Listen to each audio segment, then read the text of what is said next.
તો રાજકોટમાં વધુ એક હત્યાનો બનાવ સામે આવ્યો છે।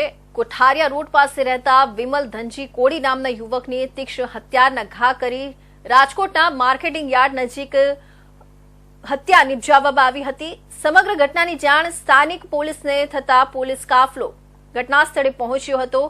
હાલ યુવકના મૃતદેહને પીએમ અર્થે સિવિલ હોસ્પિટલ ખાતે ખસેડવામાં આવ્યો છે। હતો કે ભાઈ તમારા ભાઈને ફોન કરું છું તો 108 વાળા બોલે છે અને કે હું સિવિલે જાઉં છું અને તમે સિવિલે પહોંચો।